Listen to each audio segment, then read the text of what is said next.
no doubt he'll be standing where I am one day. Welcome to the NRA Executive Vice President, Executive Officer, Wayne LaPierre. And normally at this point, I'll start waxing philosophical about the importance of the Second Amendment and what all he's done. But today, I'm not going to do that. This is a lot of fun. We enjoy being with the members. That's probably the most important thing for an awful lot of us board members. And I certainly know that Wayne feels that way. I mean, it really is a chance for us to rejuvenate, to talk to members and find out how they're feeling, what's going on in their lives, what are the issues that are really important to them. And Wayne, that's something Wayne has stressed, well, the entire 22 years I've been on the board of directors. And folks, please welcome our Executive Vice President, Wayne LaPierre. Hey, thank you very much. Hey, how about those Defend the Second banners out there in the hallway you've been seeing? Yeah. You know, I've always said the greatest thing about this association is why we win is we amplify the voices of tens of millions of Americans all over this country that are determined to preserve freedom in their hearts, fight for it every day, and NRA amplifies that voice, and that's why we win. Those people you see on those banners are real NRA members. They volunteered to be on them, every single one of them. And some of them are here today, so please hold your applause, and I'm going to introduce them. Angel Kim, would you stand up? How about Brett Nilsson and family? And Derek Fong? And Chris Elise? And our president's already introduced Doug Medley. So how about giving them all a big round of applause? They've been NRA members. They volunteered to be on those banners, and God bless them. You know, it may surprise you to know this, but I fought for this association for 45 years. That's nearly 30% of the association's entire existence. And I'll tell you something. Enemies of freedom, they never change. Over and over again, they make this feel like one long anti-gun Groundhog Day. And you know it. You've been here battling it. These gun ban people keep coming back, popping up here, popping up there. I mean, they're like anti-gun whack-a-moles, what they are. They interviewed me for this magazine right here, and they asked me why we oppose gun bans. I told them, criminals don't care about laws. And let me read you exactly what I said in this magazine. What criminals would care about is if tomorrow morning the Attorney General would hold a press conference side by side with the NRA and say, we just approved $100 million for additional prosecutors and enforcement people. And by God, by tomorrow night, if you're a felon on the street with a gun, if you're a violent juvenile with a record and a gun, if you're out there selling drugs and carrying guns, if you're walking into a school with a gun, I guarantee you 100% of the time, you're going to be prosecuted and spend time at the federal penitentiary. That would have an impact. But listen to this. Those are my words in this Newsweek magazine 25 years ago. That story ran a quarter of a century ago. And they're still not listening to us. We fight the same fights. We do it over and over again. And here's what it tells you. First, it's proof that Second Amendment freedom is the most precious thing we have. Why else would so many powerful forces be out there day after day trying to take it away? The second thing it tells you is they're never going to give up. I've watched entire generations come and go, but trust me, the enemies of Second Amendment freedom are going to stalk this freedom forever.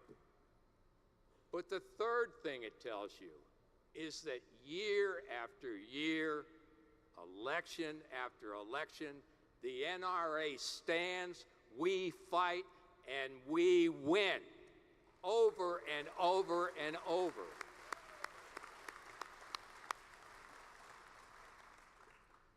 You know, after 45 years of fighting alongside you for the Second Amendment, I think I've come to understand freedom pretty well. So today, if she'll let me speak for her, I want to tell you what freedom has to say. I am freedom. I'm given by your Creator. I am yours upon birth. I live in your heart until your heart stops beating, when you must pass me on as pure and potent as you found me. I am freedom. I'm the most majestic idea mankind's ever conceived. I'm not granted by the government. I'm not passed out by politicians. And I sure don't come from Congress. And I sure don't reside in this Oval Office. I live only in one place, your heart, except at Arlington Cemetery, where I weep. I am freedom. I am irresistible. I spring from the soul of every person on this planet, especially the weak and the oppressed. Even as their necks snap beneath the boots of tyrants, around the world, they line up, they launch boats, they journey for weeks, whatever it takes to get here. Let us be more grateful. I am freedom, but I'm not inherited. Freedom isn't passed down automatically. Every generation's got to be taught, because if they don't understand me, if they don't get me, they can't keep me. I am freedom. And I'm fed up with honest, law-abiding gun owners like you getting smeared with humiliation and blame for the colossal failures of our criminal justice system, our defunded law enforcement, and criminal gangs in New York, Chicago, San Francisco, and Philadelphia that haven't been afraid of the police for years. I am freedom. And some people just flat out don't deserve me. We know who they are, and they belong in prison. I am freedom. And I am shocked, I am speechless that the American media can't be bothered to glorify the Second Amendment, but they sure glorify mass shooters. Enough is enough. If a deranged nutcase wants to commit suicide in a blaze of demonic glory, that's a complete media blackout. They never existed, never say their name, never show their face or their picture, and for God's sake, don't publish a manifesto. Don't give the devil himself a nanosecond of notoriety.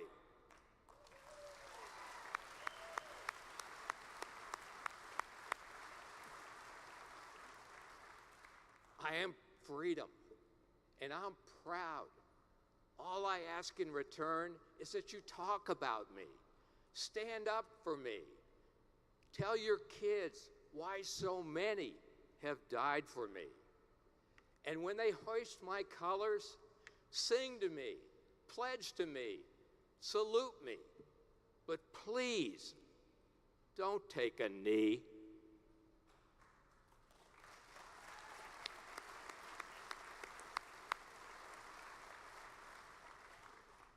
I am freedom, and I am offended. I'm offended that career criminals who abuse me are set free time and time again. I'm offended when DAs don't do their job, when prosecutors say dropping charges is the right thing to do. Cash bail is wrong. Felonies, violent felonies, are to be ignored. But criminals, they're not to be punished. They're to be understood. Give me a break. I mean, really? I am freedom. And I'm happy. I'm old, but I'm never out of style. I'm more relevant than ever. I am born anew with every newborn, with every baby whose first breath comes beneath our great blue American skies. And if you can keep me whole, if you can keep me intact, I am all that kid needs to chase life, liberty, and happiness. I am freedom, and I am beyond price. I'm not negotiable, so don't even try. You can't exchange me, not even a little of me, for the promise of safety, because you will never, ever get me back. I am freedom, and it's a bad idea to abuse me, like in California, where I'm not welcome anymore. That great landfill of anti-gun garbage still stinking and stewing in decades of failed gun ban experiments. Yeah, California proves that if you want to live in fear with gangs and drugs and needles and bought-off prosecutors and demoralized police, and by the way, the most school shootings, California is what you're going to find wherever freedom is lost. I am freedom. And I know we can, by God, keep our kids safe in schools. Your kids deserve the same security they demand for rock stars, billionaires, celebrities, and yes, politicians. Your kids should be as safe as their kids.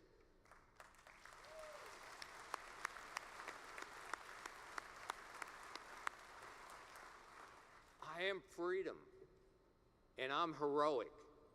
Just the presence of a gun, the mere fact that a firearm is present, stops a crime between 2 and 3 million times a year. Nobody knows about them all, and nobody needs to. I am freedom, and I'm impatient. I don't wait.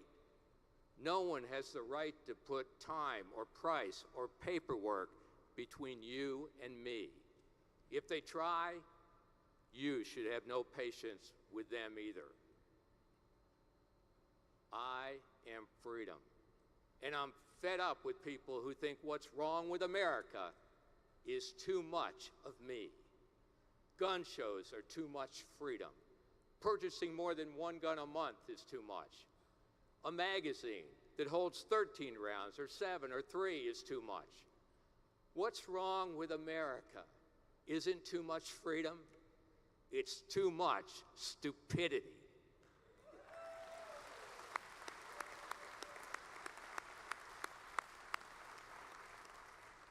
I am freedom. And I'm tired of hypocrites like Joe Biden and Kamala Harris.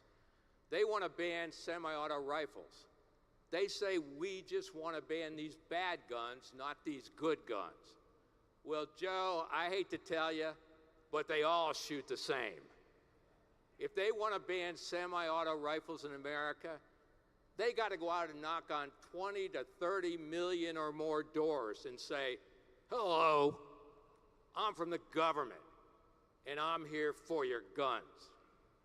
You know, they laugh when we say the Second Amendment exists to stop government tyranny, but that, by God, is government tyranny.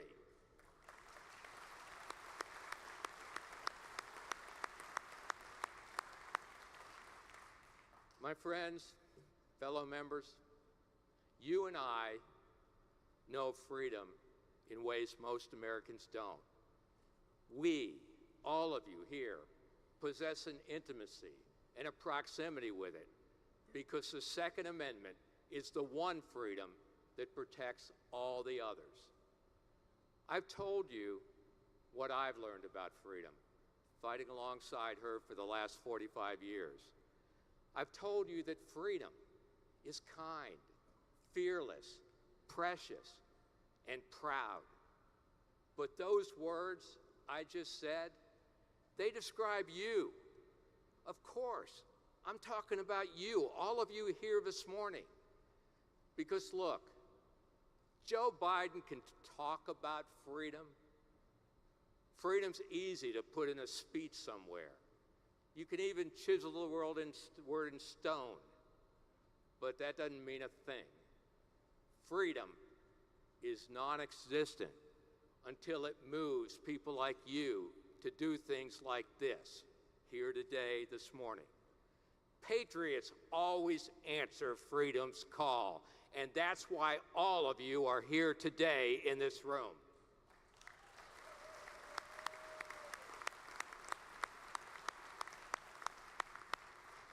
You, every single one of you, are why the Second Amendment has survived for 45 years of nonstop attacks. You have beat back weaponized bureaucrats in every corner of your government. You and people like you all over this country have defeated political armies with unlimited cash and unlimited power. You resist our hopelessly lost mainstream media every single day. You just shake your head and go, oh my gosh, I'm going to walk away from my TV. You are the balled up fist that rises high in the air, and you keep whacking moles every single day. You are freedom, and for the next 45 years, you will fight. No matter the challenge, you will stand on principle, no matter the cost, and by gosh, together, we will win.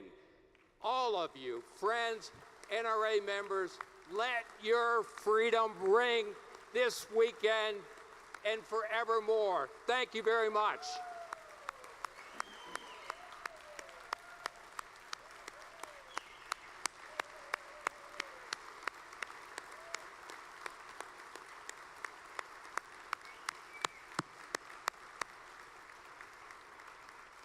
Thank you, Wayne. Now I call upon Bob Barr, Chairman of the Committee on Elections, for the report of his committee. Bob?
Good morning, and thank you, Mr. President. Ladies and gentlemen, the bylaws of this association designate the NRA's Committee on Elections with the responsibility to conduct the annual election of directors. The committee selected a leading qualified accounting firm, Rogers & Company, out of Vienna, Virginia, to assist with the election. The committee also selected a qualified document imaging firm to optically scan the ballots. The procedure to maintain control over those ballots, to determine their validity, and to assure accurate scanning and tabulation were reviewed by your Elections Committee members before the beginning of the ballot tabulation. In addition, committee members personally observed the processes being performed to confirm that all required provisions of the NRA's bylaws were being met. The results of the 2023 Board of Directors election process are as follows.